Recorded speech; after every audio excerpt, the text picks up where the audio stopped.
सहनाववतु सहनौ भुनक्तु सह वीर्यं करवावहै तेजस्विनावधीतमस्तु मा विद्विषावहै। ओम शांति शांति शांति।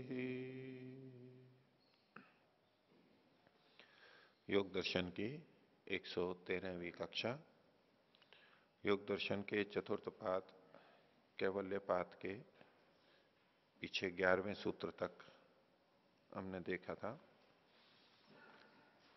पिछले पाठ में से किन्हीं को कुछ पूछना है तो पूछ सकते हैं। कुछ ओम आचार्य जी, सूत्र संख्या 9 में इसमें जो स्मृति संस्कारयो हो एक रूपत्वात् ऐसा कहा है, तो एक तो ये पूछना था कि जी यहाँ संस्कार का मतलब कौन से? वासना रूप संस्कार। वासना रूप। यहाँ नीचे भाष्य में नीचे से तीसरी पंक्ति है ऊपर, इसमें कहा हुआ है कि तेज कर्म वासना अनुरूपाः, अर्थात वो जो संस्कार हैं वो कर्म वासना के अनुरूप हैं। तो ये थोड़ा समझ में नहीं आया, क्या कहना चाहते? तेज कर्म वासनानुरूपा, तो इसको दो तरह से अर्थ करते हैं। कर्म और वासना को अलग अलग ले लेते हैं, लेकिन इसको एक करके भी करेंगे कि कर्म के द्वारा जो वासनाएं होती हैं, यानी वही वासना रूप संस्कार, उनका उसके अनुरूप होते हैं ये जो संस्कार है। यथा अनुभव तथा संस्कार, और ते वो संस्कार कैसे होते हैं? कर्म वासनानुरूप, कर्म के आशय के अनुरूप, जैसा कर्म किया है, जैसा अनुभव हुआ है, उसके अनुरूप होते हैं। ये जो इसके अंदर है यथा अनुभवस तथा संस्कारा, तो ये तो ज्ञान जैसा हुआ वैसे संस्कार बने। और तेज वो जो है ये कैसे होते हैं? कर्म वासनानुरूप। तो इसको एक इस तरह से भी कहते हैं, कई जने व्याख्या करते हैं, ये इसके अलग अलग अर्थ किए जाते हैं। तो कर्म वासनानुरूपा मतलब कर्म कराने वाले जो संस्कार हैं उसके अनुरूप होते हैं, अनुभव के अनुसार संस्कार बने। और वो संस्कार पीछे जो प्रसंग था अपना कि कर्माशय के अनुरूप वो उभरते हैं, उसके अनुरूप ही आते हैं। तो तेज कर्म वासनानुरूपा ऐसे कर सकते हैं इसका कि वो जो संस्कार हैं जो उभरते हैं वो कैसे कर्म की वासना के अनुरूप होते हैं। वासना का मतलब आशय लिया जाता है, वे कर्माशय के अनुरूप होते हैं। जैसा अनुभव वैसे संस्कार, ये तो एक बात हो गई। अब जैसा कर्माशय कर्म वासना उसके अनुरूप ही संस्कार आएंगे, अभिव्यक्ति होगी।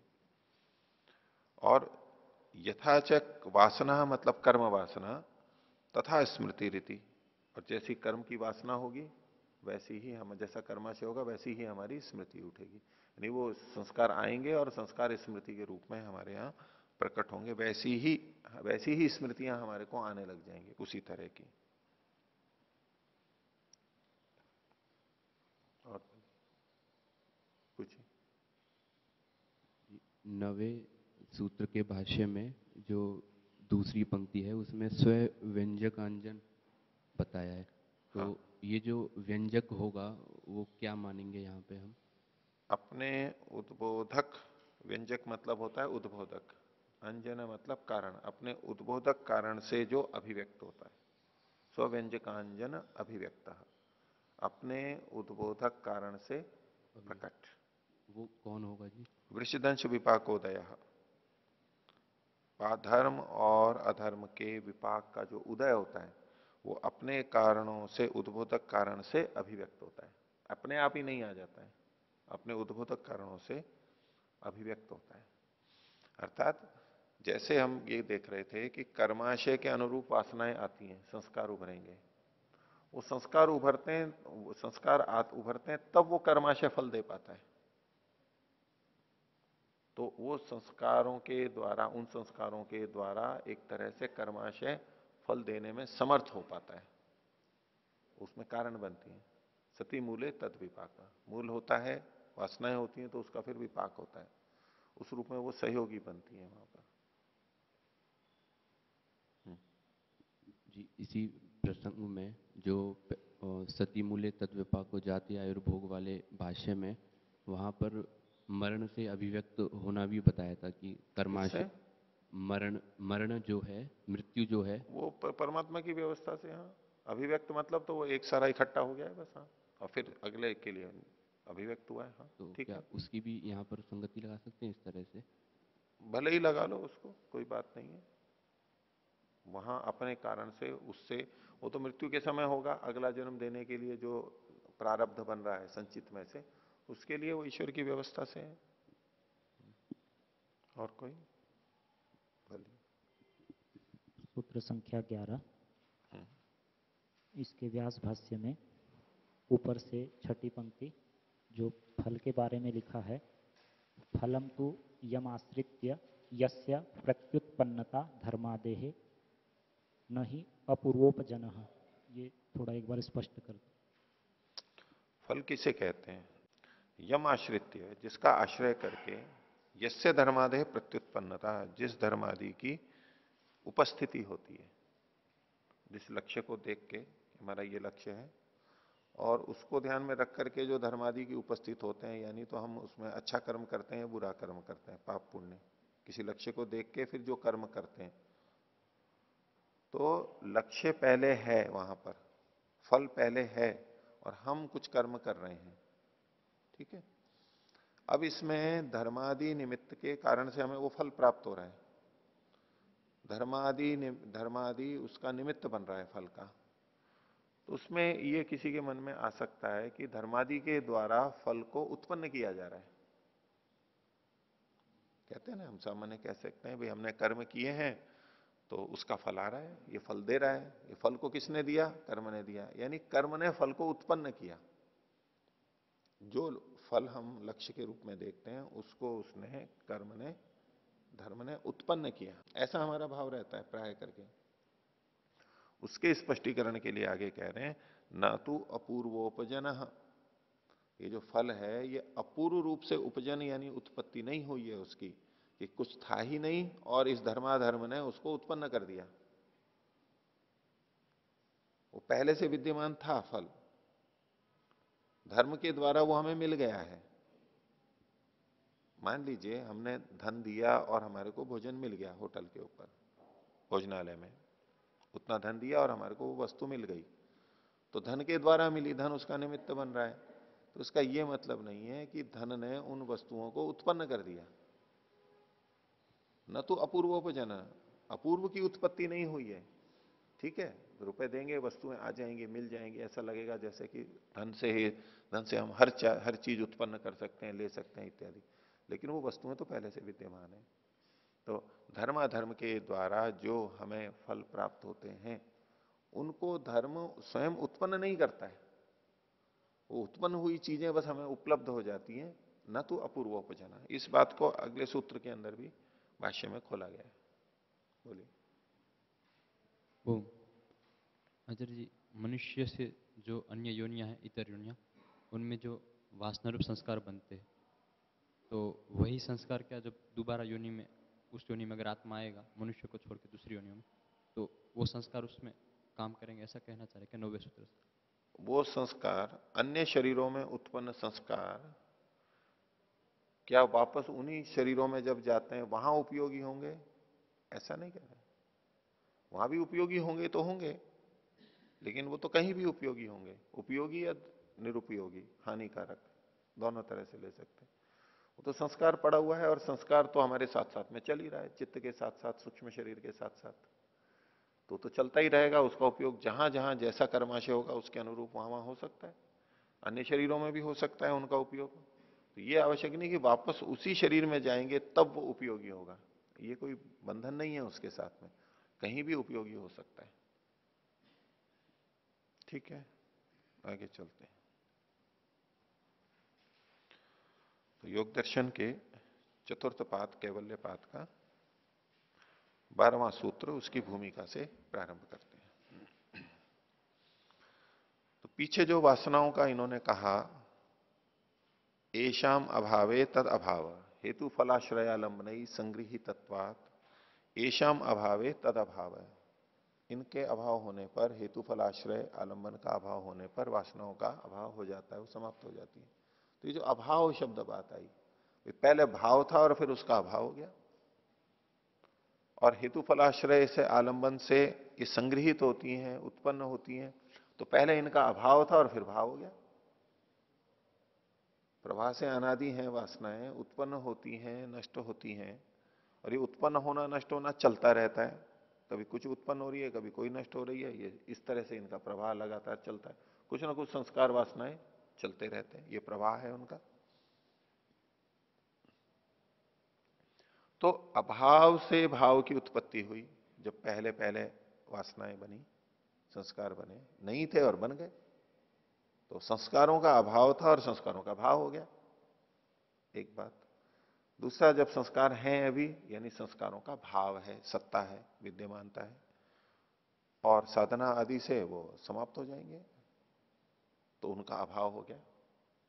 तो संस्कारों वासनाओं के संदर्भ में अभाव से भाव भी दिखाई दे रहा है और भाव से अभाव भी दिखाई दे रहा है। तो ये कैसे हो रहा है? अभाव का तो भाव होता नहीं है और भाव का अभाव होता नहीं है, ये कैसे हो रहा है? इस पृष्ठभूमि में भूमिका देखिए। नास्ति असतः संभवो न च अस्ति सतो विनाशः इति। तो न अस्ति असतः संभव, जो असत है, जो है नहीं, उसका सत यानी विद्यमानता हो नहीं सकती है। जो नहीं है, न होने से होना नहीं हो सकता वो। और न च अस्ति सतो विनाश, और जो सत है, विद्यमान है, उसका विनाश नहीं हो सकता। इति, इस प्रकार इस सिद्धांत के अनुसार द्रव्यत्वेन संभवन्त्यः कथम निवर्तिष्यन्ते वासना इति। तो द्रव्य के रूप में संभव होती हुई इनका अस्तित्व है, वासनाओं का अस्तित्व है, द्रव्य है, ये सत्ता के रूप में है, तो ये कैसे हट जाएंगे? कथम निवर्तिष्यन्ते इति, हट कैसे जाएंगी ये वासनाएं? तो ये प्रश्न हुआ। भूमिका है, सूत्र में उत्तर दिया जा रहा है। 12वां सूत्र। अतीत अनागतम स्वरूप तो अस्ति अध्वभेदात धर्माणाम, अध्वभेदात धर्माणाम। इसमें अतीत अनागतम स्वरूप तो अस्ति, ये एक वाक्य पूरा हो गया, अल्प विराम। कि धर्मों का अतीत और अनागत जो स्वरूप है, वो भी स्वरूपतः होता है, वास्तव में होता है। पीछे 3 तरह से हम धर्म को देख करके आ चुके हैं।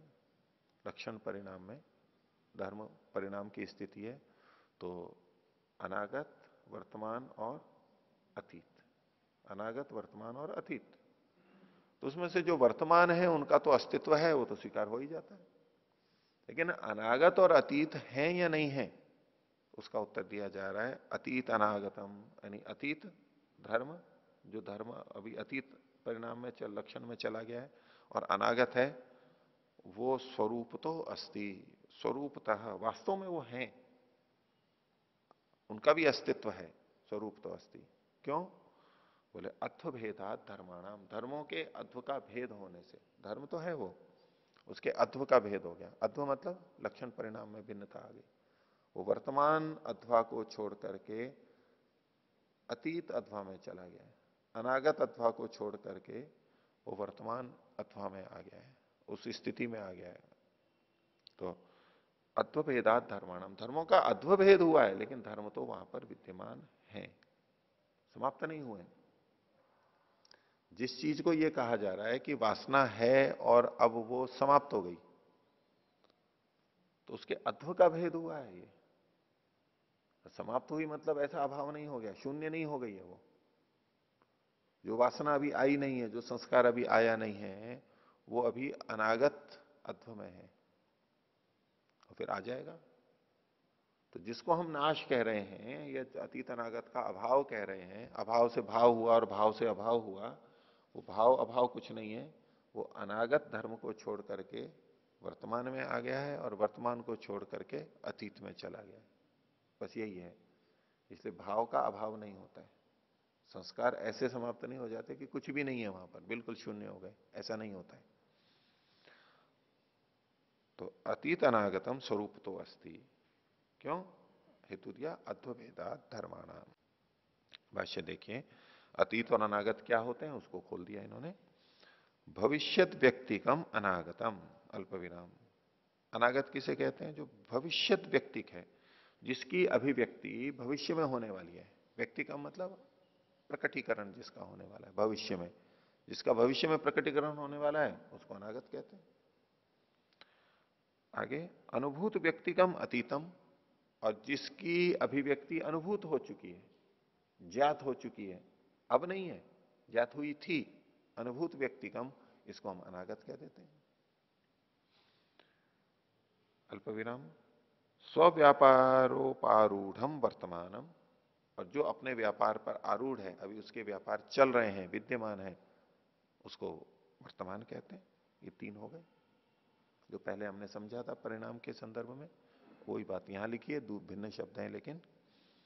तो त्रयम चैतद वस्तु ज्ञानस्य जेयम, ये जो तीनों वस्तुएं हैं, ये जो अतीत अनागत धर्म वर्तमान धर्म कह रहे हैं, ये जो तीनों वस्तुएं हैं, ये धर्म है, ये ज्ञान का जेय है, जानने योग्य है, जेय है। जैसे कि कोई वृक्षादि वस्तु होती है, वो जेय होती है, उसको हमारे जानने योग्य होती है, हम उसको जानते हैं, हम जानते हैं, ज्ञान का विषय वो बनेगा, यानी प्रमेय वो बनेगा। प्रमा है, प्रमिति है, ज्ञान है, उसका विषय वो प्रमेय बनेगा। तो ये जो धर्म के तीन अथवा बताए गए ये वस्तु हैं, ये जेय हैं, ज्ञान के जेय हैं, ज्ञान से जेयम। आगे यदि चैतत स्वरूप तो न अभविष्यत, यदि ये स्वरूप से होते नहीं, इन्होंने तो सूत्र में कह दिया स्वरूप तो अस्ति, अतीत अनागतम स्वरूप तो अस्ति, वर्तमान पे तो शंका ही नहीं होगी, वर्तमान तो है। वर्तमान है या नहीं है वो एक अलग शंका है, वो आगे आएगी, लेकिन अभी फिलहाल वर्तमान को तो मान रहे हैं। अतीत अनागत पे संशय हो सकता था, तो उसके लिए कह रहे हैं यदि चेत स्वरूप तो न अभविष्यत, अगर ये स्वरूप से नहीं होती तो, हेतु हेतु मत भाव में कह रहे हैं और तात्पर्य भिन्न जाएगा। यदि ये स्वरूप से नहीं होती तो न अभविष्यत नेदम निर्विषयम ज्ञानम उदपत्स्यत, तो फिर अगर वो नहीं होती तो वो बिना विषय वाला कोई विषय ही नहीं है, इसका मतलब है अभाव है उसका। और अभाव होता तो ये ज्ञान उत्पन्न नहीं होता। किसका? कि ये पहले था, ये आगे आएगा। ये जो हमें ज्ञान हो रहा है अतीत और अनागत धर्मों का ज्ञान हो रहा है, ये नहीं हो सकता था अगर ये होती ही नहीं तो। है तो सही है, ज्ञान हो रहा है तो प्रमेय ये तो वहां पर है कुछ ना कुछ। तो यदि ये नहीं होते, स्वरूप से ही नहीं होते, तो निर्विषय इनका ज्ञान उत्पन्न नहीं, निर्विषय होने के कारण इनका ज्ञान उत्पन्न ही नहीं होता। तस्मात अतीत अनागतम स्वरूप तो अस्ति थी, इसलिए अपनी प्रतिज्ञा को दोहरा दिया इन्होंने, अतीत और अनागत स्वरूप से होते हैं, निगमन कर दिया। आगे किंच भोग भागी सेवा अपवर्ग भागी सेवा कर्मण फलम उत्पित्सु यदि निरुपाख्यम इति तद उद्देश्येन तेन निमित्तेन कुशलानुष्ठानम न युज्येत। और हेतु दे रहे हैं अपनी बात के लिए कि भोग भागी ये सेवा अपवर्ग भागी ये सेवा कर्मण, भोग जिसका फल होता है, जो भोग का भाग बनता है, ऐसा कर्म जिससे भोग मिलता है हमें, शरीर आदि अन्य सब भोग। और अपवर्ग भागी ये जो कर्म है, ऐसे कर्म जो जिनसे कि अपवर्ग की प्राप्ति होती है, ऐसे कर्म। भोग भागीय कर्म और अपवर्ग भागीय कर्म, जो अपवर्ग को दे देते हैं। तो इसको दो शब्दों में कहना चाहें तो क्या कहेंगे?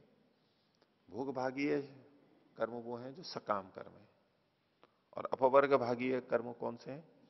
जो निष्काम है। बस इस तरह से हम विभाजन कर सकते हैं। अब इसका एक तात्पर्य ये निकल के आएगा कि कर्म से अपवर्ग होता है, मुक्ति की प्राप्ति होती है, ये इसमें निकलेगा। अपवर्ग को देने वाले भी कर्म होते हैं। लेकिन एक विषय हम काफी पहले भी चर्चा कर चुके हैं, सांख्य में भी ये आया कि ज्ञान से ही मुक्ति होती है, कर्म और उपासना से नहीं। मुक्ति के देने में ज्ञान की कारणता है, और उसमें कोई भी समुच्चय और विकल्प नहीं है, इसके साथ और कोई जुड़ता नहीं है, और विकल्प भी नहीं है कि ज्ञान के बिना केवल कर्म से हो जाएगा। वो अपनी जगह स्थिर सिद्धांत है। लेकिन यहां जो कर्म से कर्म भागी मोक्ष अपवर्ग भागी जो कर्म कहे गए हैं, उसका मतलब यह है कि जिन कर्मों को करते हुए, जिन कर्मों को करने से मुक्ति मिलती है, लेकिन उन कर्मों का फल नहीं है मुक्ति, गौण रूप से कह सकते हैं कि उन कर्मों का फल मुक्ति है, लेकिन मुख्य रूप से नहीं कह सकते। उन कर्मों को करने से, निष्काम कर्मों को करने से ज्ञान पुष्ट होता है, अंदर की पवित्रता आती है, शुद्धि होती है, और वो मुक्ति का अधिकारी बन जाता है। इस रूप में वो सहायक है, परंपरा से तो सहायक है ये। निष्काम कर्म मुक्ति में परंपरा से सहायक है। उस परंपरा से निषेध नहीं किया जा रहा है कि तो मना ही कर दिया इन कर्मों का, हैं सहायक, करने ही होते हैं, लेकिन वो सीधे सीधे कारण नहीं होते, परंपरा से होते हैं। तो किंच भोग भागीय सेवा अपवर्ग भागीय सेवा कर्मण फलम उत्पित्सु कर्मण उत्पित्सु फलम, उत्पन्न होने का इच्छुक जो फल है, उत्पित्सु को फल का विशेषण बनाएंगे, उत्पित्सु फलम, उत्पन्न होने की इच्छा वाला जो फल है, जो फल ये चाह रहा है कि मैं उत्पन्न हो जाऊं, ये भी गौण कथन है, चेतन नहीं है फल, लेकिन फल चाह रहा है कि मैं उत्पन्न हो जाऊं, जैसे कि उस कर्म का उत्पित्सु फलम यदि निरूपाख्यम, यदि असद रूप हो, निरूपाख्य मतलब जिसके कोई उपाख्यान नहीं हो सकता, जो उसको ज्ञान नहीं हो सकता, जो है ही नहीं, निरूपाख्य का मतलब है जिसका कोई अस्तित्व नहीं है, विद्यमानता ही नहीं, यदि वो निरूपाख्य होवे, अभाव रूप होवे, तो तदुद्देश्य न, तो उसको उद्देश्य करके, तदुद्देश्य न को ही आगे खोल दिया, तेन निमित्ते न, उसके निमित्त से, कुशला कुशलम न युज्येत है, जो हम कुशल और अकुशल कर्म करते हैं वो संगत नहीं हो पाएंगे।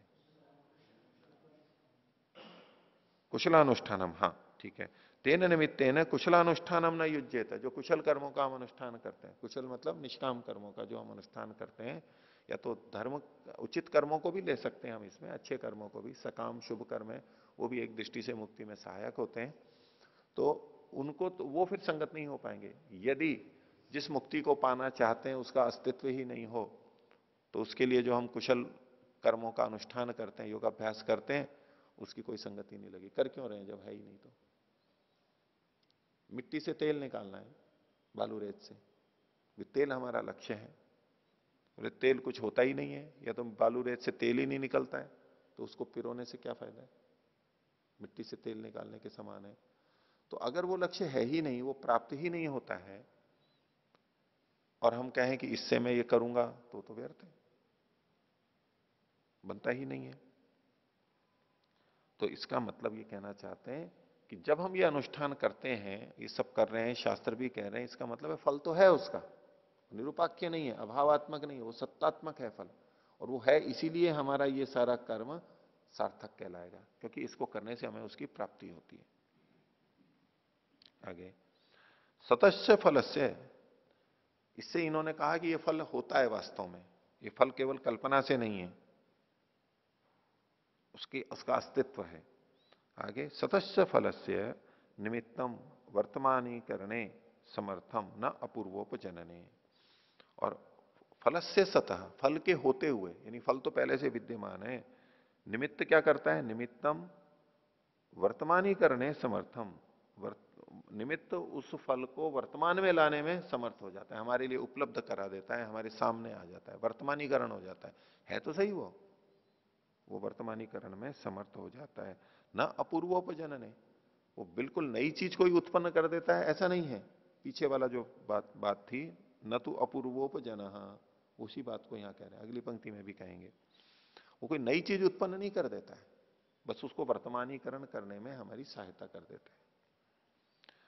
सिद्धम निमित्तम नैमित्तिकस्य विशेषानुग्रहम कुरुते न अपूर्वम उत्पादयति, जो सिद्ध निमित्त है, सिद्ध का मतलब है वर्तमान, विद्यमान जो निमित्त है, निमित्त कौन से? धर्मादि जो भी निमित्त है, जो फल के निमित्त बन रहे हैं, वो विद्यमान होते हुए जब वो सिद्ध है, विद्यमान है, वर्तमान है, वो नैमित्तिकस्य, नैमित्तिक का यानी उस फल का विशेषानुग्रहणम कुरुते, विशेष अनुग्रह करते हैं, अनुग्रह तो करते हैं तभी तो वो निमित्त कहलाते हैं, वैसा वैसा फल हमारे सामने आ जाता है, उस तरह उपलब्ध हो जाता है, तो उसका विशेष अनुग्रह तो करते हैं, लेकिन न तो अपूर्वम उत्पादयति, अपूर्व बिल्कुल नया उत्पन्न नहीं करता है। एक धर्म आदि निमित्त नई चीज उत्पन्न नहीं करते, उत्पन्न पहले से जो उत्पन्न है उसका प्रकटीकरण, उसकी प्रस्तुति हमारे सामने ऐसे कर देते। अब जैसे कि ये शरीर है, शरीर हमें कर्म के अनुसार मिला है, तो कर्माशय इसका निमित्त है, उसके निमित्त वशात हमें ये शरीर मिला है, अब ये शरीर बना तो कुछ चीज पहले थी, पंचमहाभूत थे, इंद्रियां थी, तब तो ये बना। वो सब कुछ नहीं होते तो कैसे बनता? तो अभाव से भाव नहीं हुआ ये शरीर बना है तो सत्ता से ही बना है। कुछ चीजें थी लेकिन वो हमारे को इस रूप में आ गया है।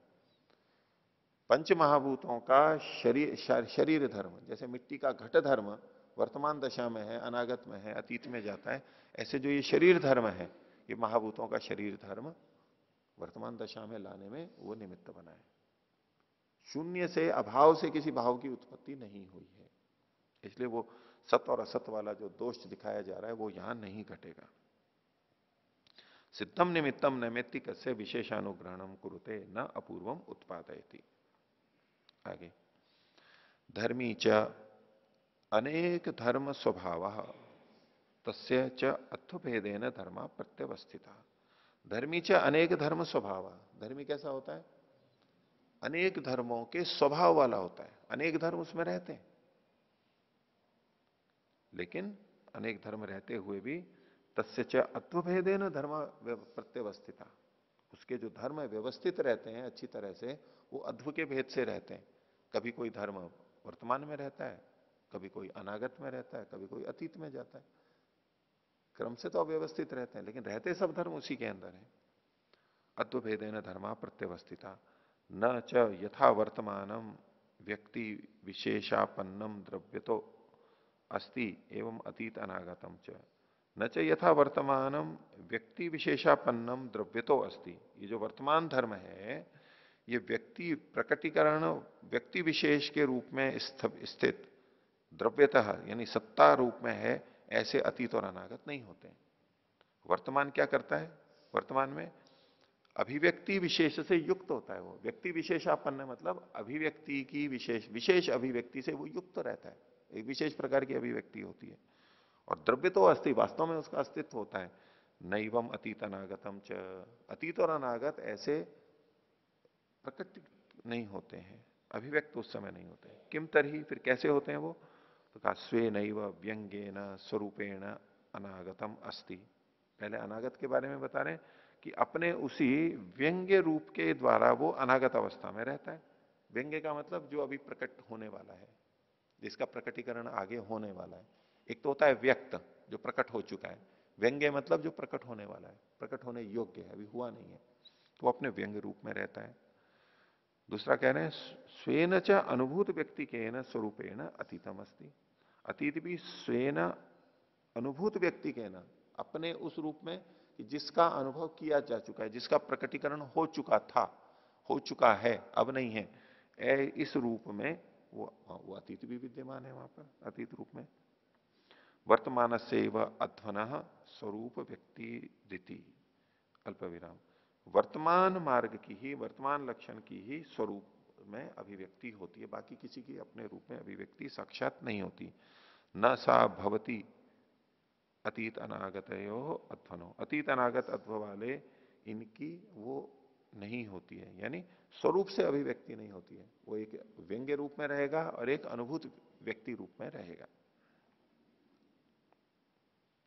एक अध्वना समये दो अध्वानौ धर्मी समन्वागत भवता एवं इति। और जिस समय कोई एक अध्व रहता है, माने कोई धर्म वर्तमान में रहता है, तो बाकी के जो अध्व हैं वे दो भी धर्मी में समन्वित रूप से ही रहते हैं। अतीत और अनागत धर्म भी धर्मी में ही विद्यमान रहते हैं, अनागत रूप में या अतीत के रूप में। न अभूत्वा भावस्त्रयाणाम अध्वनाम इति, ये जो तीनों अध्व हैं इनका भी न होकर के भाव नहीं होता है, अभाव से भाव नहीं होता है। न अभूत्वा भाव, इसके साथ साथ जुड़ गया भाव का, फिर अभाव भी नहीं होता है। अभाव से भाव नहीं होता है, ये पहले से उसमें विद्यमान रहते हैं, प्रकटीकरण केवल इनका होता रहता है। तो ऐसा ही वासनाओं के संदर्भ में समझना चाहिए। चित्त में जितनी भी वासना या संस्कार हो सकते हैं उसकी सामर्थ्य सब चित्तों में है, वैसा वैसा वो हो सकता है। अभी वो वासनाएं नहीं आई हैं, वो संस्कार नहीं उभरे हैं, इसका मतलब है वो अनागत धर्म में है, अनागत अथवा में है, और कभी आलंबन आदि से वर्तमान में आ जाएंगे और साधना करके वो चले जाएंगे तो वो अतीत में चले जाएंगे। लेकिन सामर्थ्य चित्त की है इन सब वृत्तियों को लेने की, इन सब चीजों को अपने में जमा करने की इसकी सामर्थ्य है। आगे तो ये जो पीछे अत्व बताए थे, धर्म बताए थे, वो किस तरह से होते हैं उनके बारे में थोड़ा और बता रहे हैं। 13वां सूत्र, ते व्यक्त सूक्ष्मा गुणात्मान, वे ये जो तीन अध्व वाले धर्म हैं, ये व्यक्त और सूक्ष्म दो प्रकार के होते हैं। व्यक्त अलग होते हैं और सूक्ष्म अलग होते हैं। जो वर्तमान वाला है वो व्यक्त होता है, और सूक्ष्म का मतलब है जो अनागत और अतीत वाला है, वो भी सूक्ष्म रूप में है।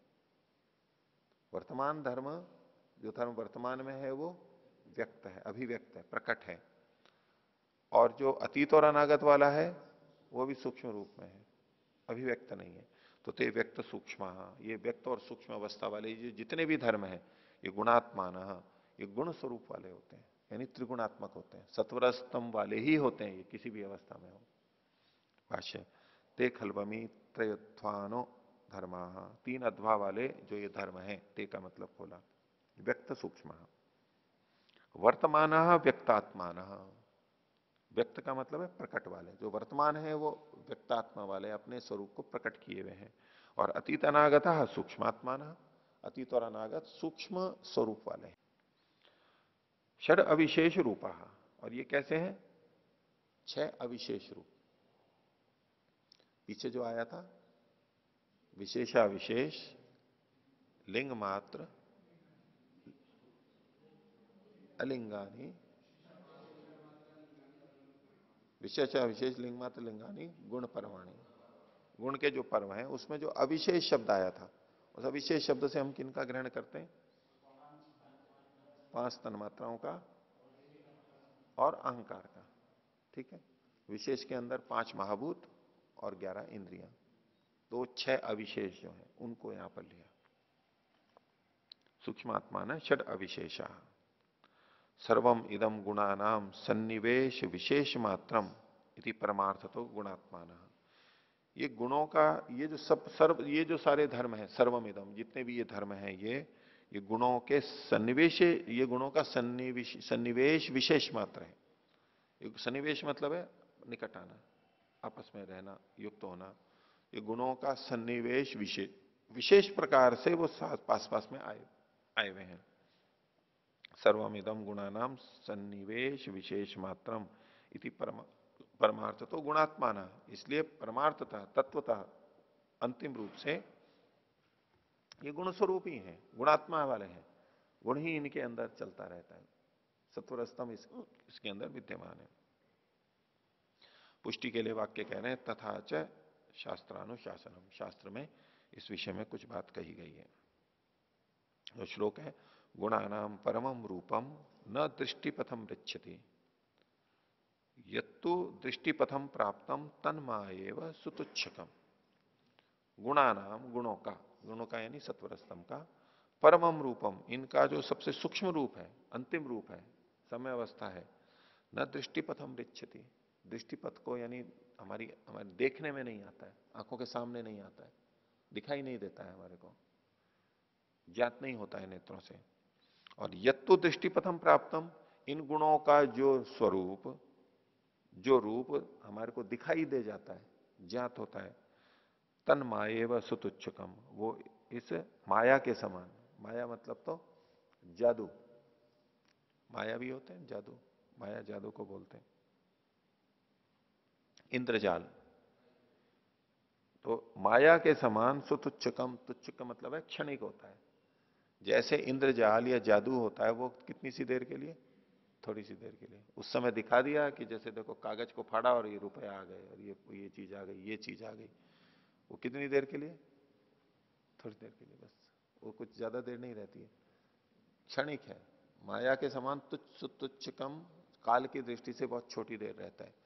तो ये जो संसार है, यूं तो हमें स्थिर दिखाई दे रहा है ये, लेकिन इसको इंद्रजाल के समान बहुत अल्प काल का रहने वाला है ये जो स्थूल रूप है, जो हमारे को दिखाई देता है, ये क्षणिक है, बदलता रहता है। तो तन्माएव सुतुच्छकम, तो जितने धर्म हैं ये त्रिगुणात्मक है, 3 गुणों के अंतर्गत ही इनका होना ना होना चलता रहता है। तो पिछले सूत्र में कहा, भाष्य में कहा कि ये सारे गुणात्मक हैं, त्रिगुणात्मक हैं। तो बोले जब सारे त्रिगुणात्मक हैं तो ये भिन्नताएं कैसे हो रही हैं, इनमें अलग अलग रूप कैसे बन गए, उसकी भूमिका बनाई जा रही है सूत्र की। यथा सर्वे गुणा, यदि ये सारे गुण ही हैं, गुणात्मान ही हैं, तो कथम एक शब्द, कथम एकम इंद्रियम, तो उसका एक निर्माण तो शब्द के रूप में आ गया और एक निर्माण श्रोत्र के रूप में आ गया, इंद्रिय के रूप में आ गया। ये कैसे? एक निर्माण उसका नेत्र बन गया और एक निर्माण रूप वाली चीज बन गया, ये कैसे? जब सब त्रिगुणात्मक ही है तो एक तो ज्ञेय हो गया और एक ज्ञान का साधन हो गया, ये कैसे हो गया? एक इंद्रिय के रूप में आ गया जो जिसके द्वारा हम जानते हैं, और एक ज्ञेय के रूप में आ गया जिसको जानते हैं, ये भेद कैसे हो गया इसमें? तो यदा सर्वे गुणा कथम एक शब्द एकम इंद्रियमिति, इसका उत्तर दिया जा रहा है 14वां सूत्र। परिणाम एकत्वाद वस्तु तत्व, परिणाम के एकत्व होने से, परिणाम के भेद होने से वस्तु तत्व है, अलग अलग चीजें बनती हैं, भिन्न भिन्न ढंग से परिणाम हो रहा है, इसलिए अलग अलग वस्तु तत्व बनेगा।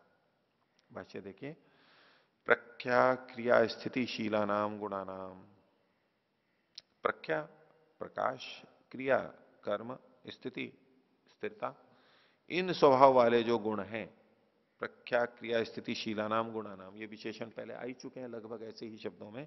उन गुणों का ग्रहणात्मक आनम, जब वो ग्रहण के रूप में होते हैं, ग्रहण का मतलब होता है इंद्रियों के रूप में जब होते हैं, जिसके द्वारा ग्रहण किया जाता है, जाना जाता है, वो ग्रहण रूप होता है। गृहित्री ग्रहण ग्राह्यशु, गृहित्री आत्मा हो गया, ग्रहण और ग्राह्य, ग्राह्य वो वस्तुएं होगी, ग्रहण क्या हुआ?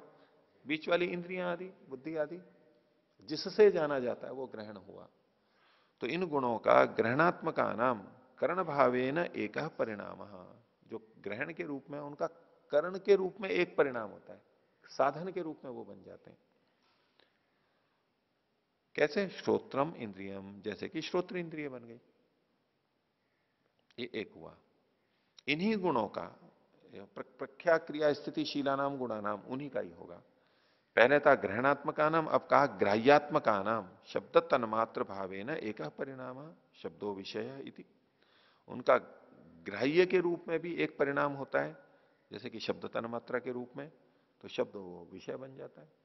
तो जब इन सत्वरस्तम का ग्रहणात्मक रूप से परिवर्तन होता है तो इंद्रियां आदि बन जाती हैं, और जब इनका ग्राह्य के रूप में परिणमन होता है तो शब्द आदि दूसरी चीजें बन जाती हैं।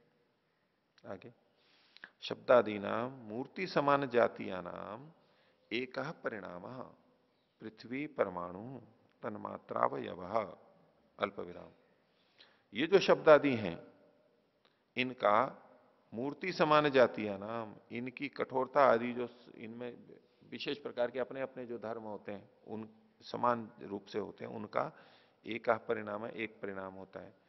यानी इनका स्वरूप जिन जिनका एक जैसा होता है उनका एक एक ही जैसा परिणाम होता है। शब्दादि का है तो उनका अलग परिणाम होगा, स्पर्शादि तन्मात्राएं हैं उनका एक अपना परिमाण होगा एक जैसा, उनसे जो जो चीजें बनेंगी वो अलग अलग बनेंगी।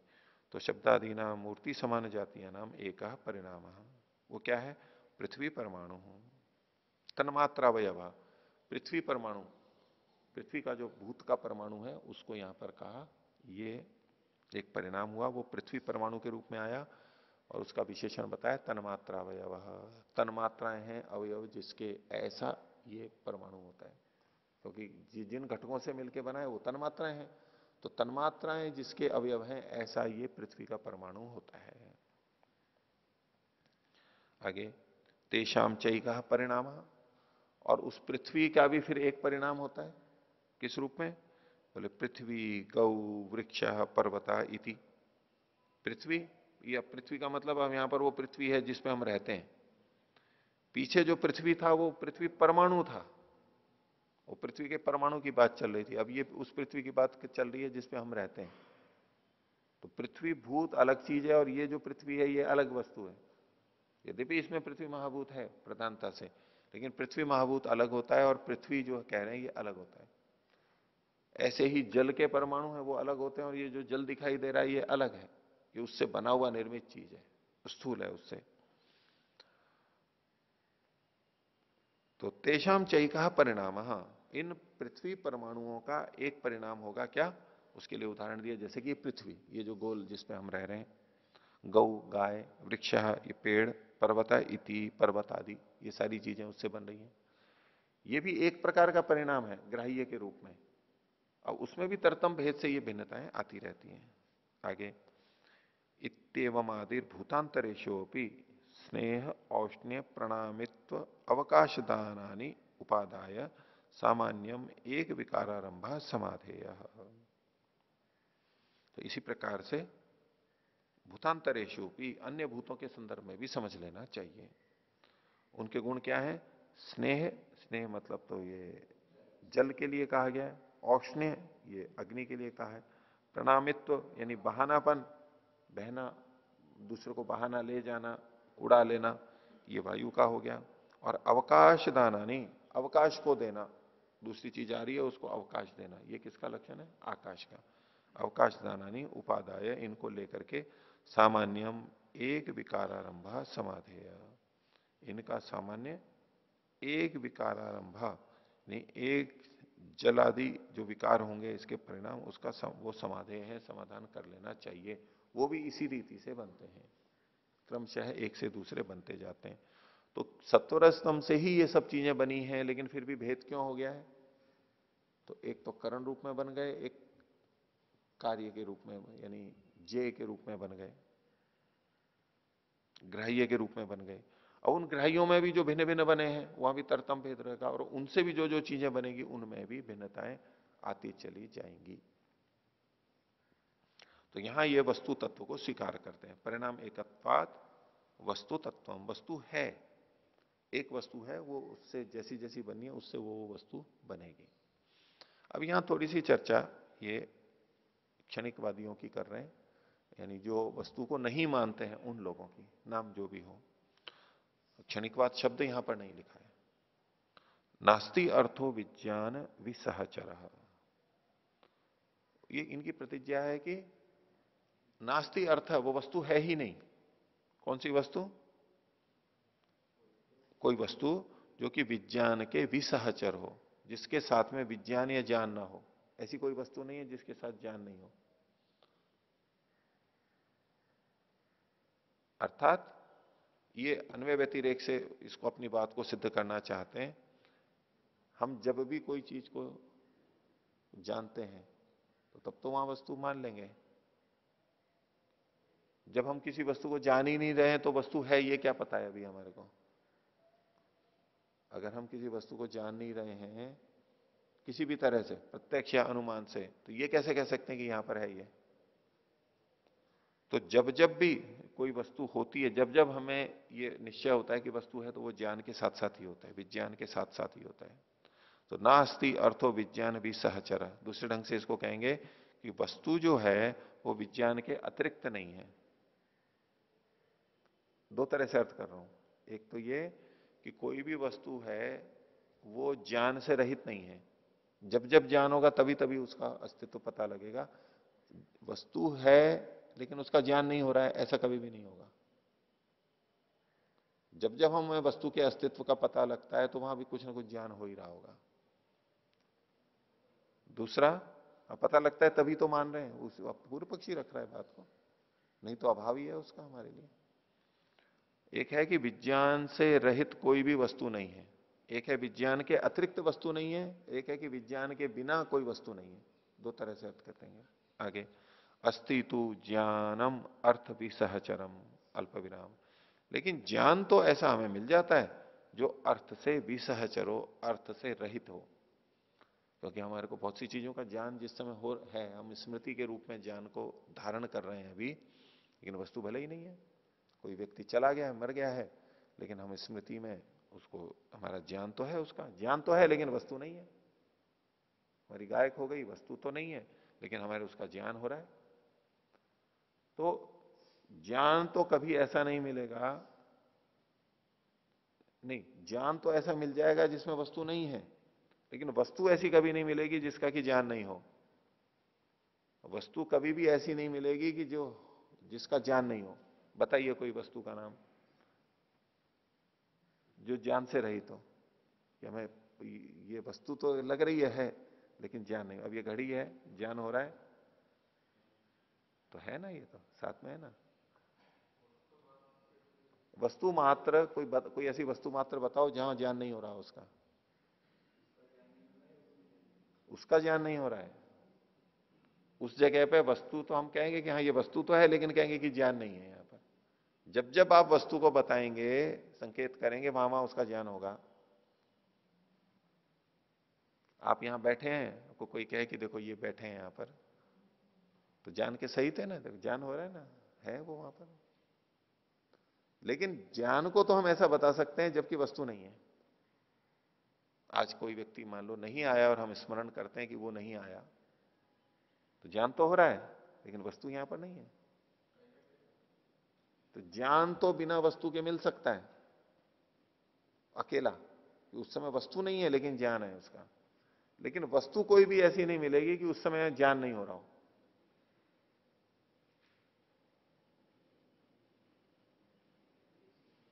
ये उसका पूर्व पक्षी का तर्क है।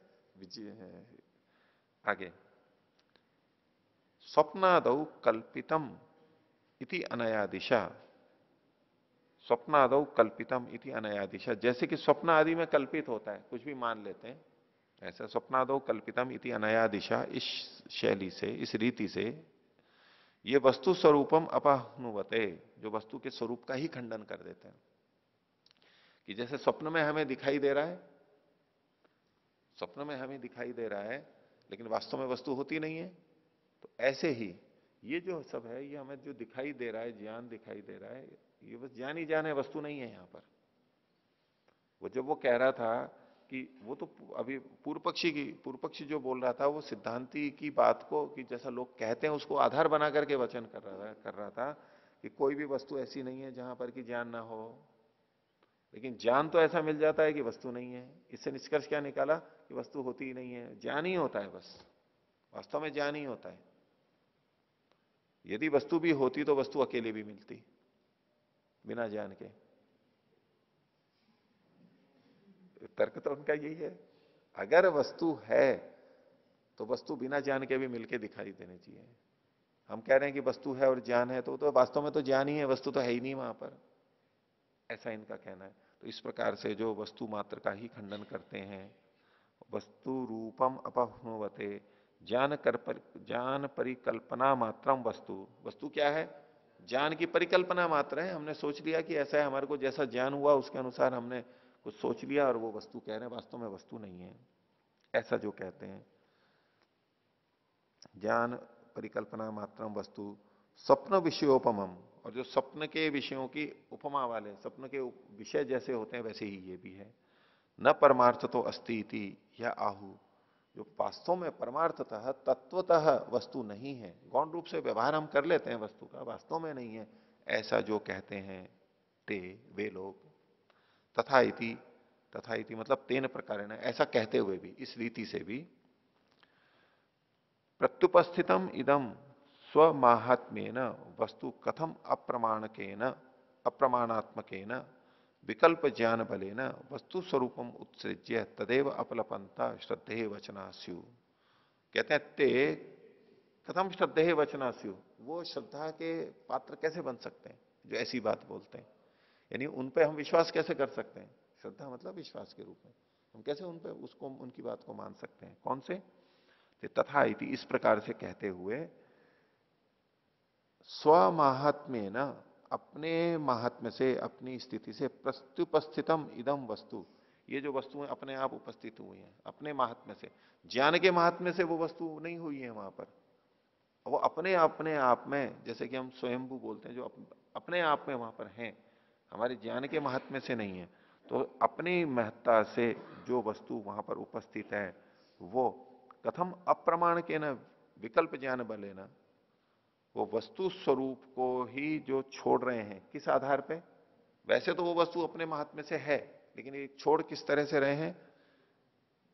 अप्रमाण कल्पेन, अप्रमाणात्मक न विकल्प ज्ञान बले न, विकल्प ज्ञान के बल से, जो कि अप्रमाणात्मक है, जो इसका प्रमाण नहीं है, उसके आधार पर कह रहे हैं कि ये वस्तु नहीं है। विकल्प ज्ञान का बल मतलब ऐसे शब्द ज्ञानानुपाति वस्तु शून्य विकल्प, इस रूप में जो वहां पर ले रहे हैं कि बस शब्द शब्द है, वास्तव में ज्ञान ज्ञान है, वस्तु है ही नहीं, इस तरह से यहां पर। वहां जो विकल्प वृत्ति है वो अपनी जगह से न तो प्रमाण है ना अप्रमाण है, लेकिन व्यवहार में प्रयोग हो रही है, ऐसे कहने के व्यवहार है। केवल इस आधार पर जो वस्तु मात्र का निषेध करते हैं वे कैसे श्रद्धा के पात्र हो सकते हैं। वस्तु स्वरूपम उत्सृज्य तदेव अपलपंत, वो वस्तु के स्वरूप को छोड़ करके, वो वस्तु के स्वरूप को छोड़ते हैं स्वप्न में, जो स्वप्नोपम कहा उन्होंने, स्वप्न के समान। तो स्वप्न में वस्तु नहीं रहती, ये कथन किया ना उन्होंने, स्वप्न में वस्तु नहीं होती है, उसका निषेध कर रहे हैं ना वस्तु का। तो वस्तु स्वरूपम उत्सृज्य, स्वप्न में वस्तु के स्वरूप को छोड़ते हुए, और तदेव अपलपंता, और फिर उस जागृत अवस्था में उसी वस्तु का भी खंडन करते हुए कैसे श्रद्धा के पात्र हो सकते हैं। जब कोई ये कह रहा है कि सपने में केवल ज्ञान ज्ञान होता है, वस्तु नहीं होती, तो स्वप्न में तो मना कर रहा है, वो वस्तु के स्वरूप को छोड़ रहा है, लेकिन वस्तु है उसका निषेध फिर जागृत अवस्था में भी कर रहा है। अगर जागृत अवस्था में भी वो वस्तु है ही नहीं, ज्ञान मात्र ही है, तो स्वप्न में ये कहना कि अभी ज्ञान मात्र हो रहा है, जैसे स्वप्न में वस्तु नहीं होती, ये कथन ही नहीं बनेगा उनका।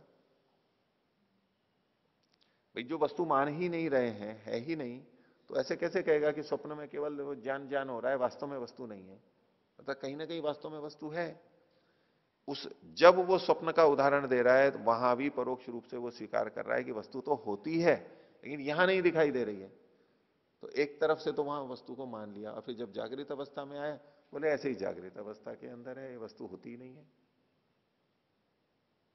तो ऐसे व्यक्ति की पे विश्वास कैसे कर सकते हैं जो परस्पर विरुद्ध बात बोल रहा हूं। उसको यही नहीं पता लग रहा है कि मैं स्वप्न का उदाहरण देते हुए स्वयं अपने आप में वस्तु को सिद्ध कर रहा हूं।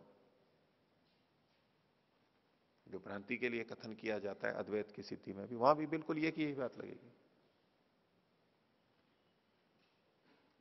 शुक्ति में रजत की भ्रांति हो रही है, मुक्ता शुक्ति में, कि मुक्ता शुक्ति है, सफेद सफेद है, ये चांदी नहीं है।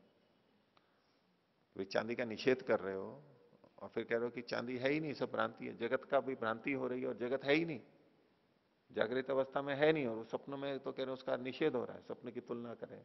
तो वो कैसे श्रद्धा के योग्य हो सकते हैं, कैसे स्वीकार्य हो सकते हैं, कैसे उनका विश्वास कर सकते हैं। परस्पर विपरीत बात कह रहे हैं, उनको पता ही नहीं लग रहा है कि हम क्या बोल रहे हैं।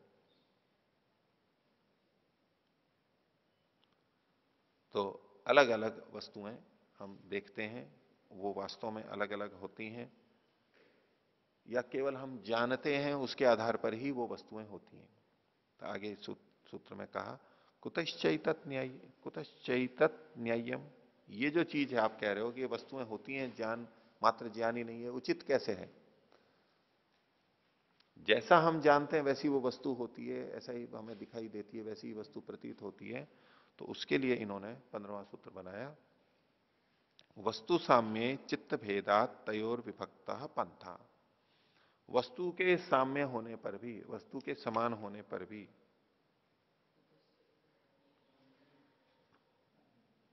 कुतश्चैतत अन्यायम, हाँ ये अन्याय कैसे है, ये अन्याय ये कैसे है। वो जो उन्होंने बात कही थी, उनका जो मानना है पूर्व पक्षी का, वो गलत कैसे है। कुतश्चैतत अन्यायम, गलत कैसे है। तो कहा कि वस्तु साम्य, वस्तु का समान होने पर भी, एक होने पर भी, चित्त भेदा, चित्त के भिन्न भिन्न होने से, अलग अलग हमारे मन अलग अलग है, तयोर विभक्ता पंथा, उनके पंथा अलग अलग हो जाते हैं। कोई उसको किस रूप में देख रहा है, कोई उसको किस रूप के अंदर देख रहा है वो एक ही वस्तु,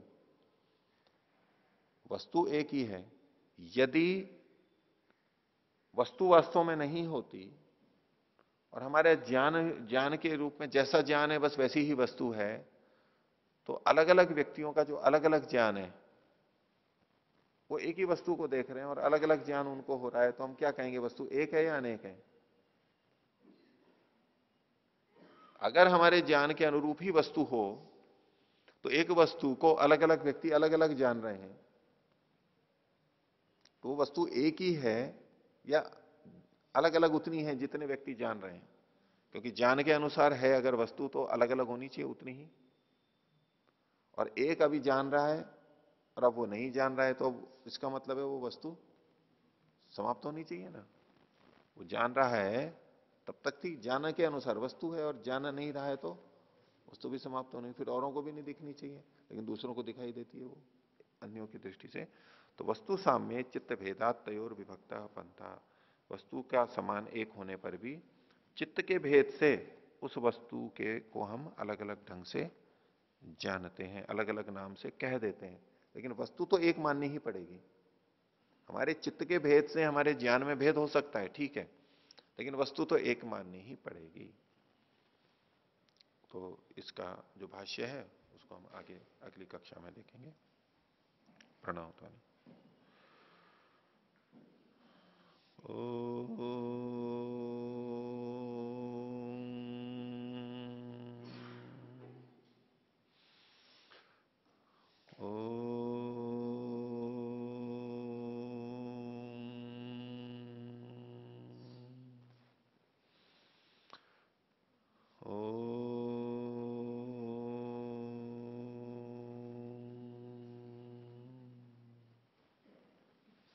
सभी को सदा अभिवादन। ओम।